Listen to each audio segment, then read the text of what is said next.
ñun tey ak activité bu ñu munti def bi nga xamante ni moom du mës a jóge ci suñuy activité mooy di accompagner population yi acteurs yi di leen won yoon bi ñu mën a jaar pour yaxanal énergie et donc mooy rek communication et sensibilisation donc nag chaque fois rek dañ koy gën a jëmmal di ko gën a dëgëral mais tamit di gën a bëgg population yi topp ñu ci ñu bëgg leen jox signal à travers benn concept bu ñu lancé bu ñuy tuddee minute sans éclairage loo xamante ni ci ñaar fukki simili rek la ñuy ñaan bépp sénégalais jeudi bii di ñëw alxamis diggante 20h10 si ngoon ba 20h30 ñetti lamp yu ñu yitte woowul ñu fay ko te gisandoo ak ñun résultat yi muy am ci xayma yu njëkk yu ñu xayma rek tey sénégalais yi ñetti lamp yooyu ñuy taal te yitte woowuñ ko buñ doon xayma tey investissement yi ñuy def pour taxawal centrale yu koy togg dina jege presque ay 19 milliards ngir woon leen rek doole ak njëriñu yaxanal énergie te loolu mooy bu ñëpp booloo def ko tekkiwul ne tamit ku ci nekk di nga sa gis sa njëriñul bopp parce que ñëpp bëgg nañu tey oyofal seeni dépense ci wàllum énergie te nag ayma loolu moo ko tax a jóg tam jàppale ñëpp ngir ñu mën a xool yoon bi gën a baax pour ñu jaar fa ngir oyofal seeni dépense. À l'horizon 2050, le Sénégal ambitionne la souveraineté énergétique avec une énergie non seulement propre, mais aussi compétitive grâce à l'utilisation de ses ressources nationales. En effet, le secteur de l'énergie, moteur de notre développement économique et social, constitue un pilier essentiel de la souveraineté nationale. Toutefois, il reste confronté à de nombreux défis. L'accès universel à l'énergie, la croissance continue de la demande, portée par la dynamique démographique et socio-économique, et les coûts malgré les subventions et les efforts engagés. Ainsi,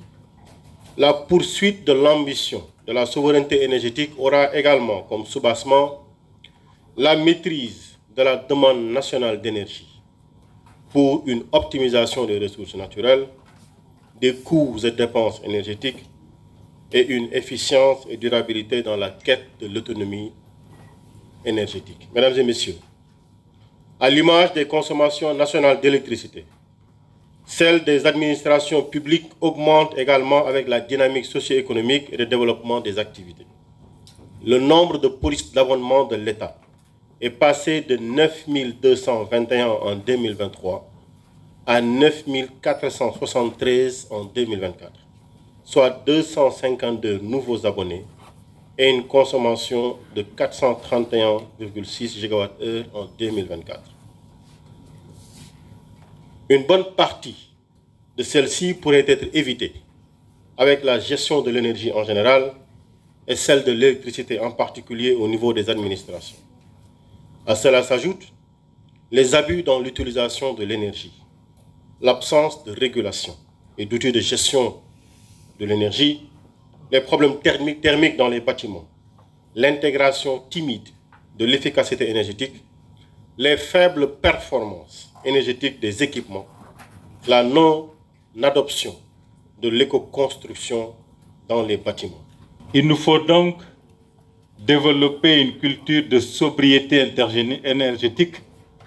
pour renforcer la prise de conscience et susciter les bons réflexes chez les personnels de l'administration.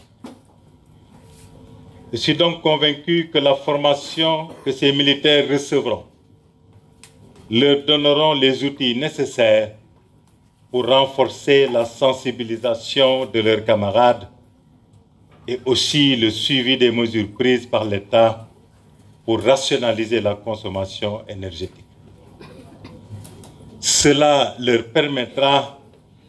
de servir de relais efficace de l'AME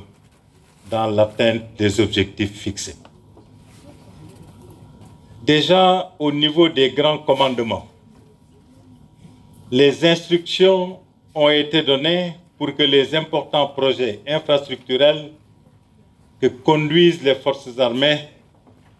prennent en compte la question de l'optimisation de la consommation énergétique de la phase de conception à celle de réalisation. Je n'ai aucun doute, par conséquent,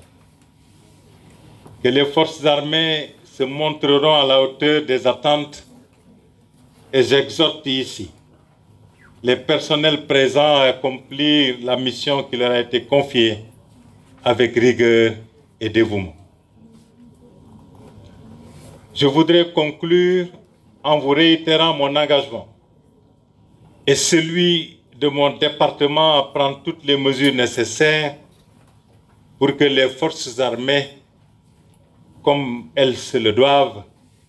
soient un partenaire exemplaire dans la mise en œuvre de la politique de l'État en matière de réduction de la consommation d'électricité.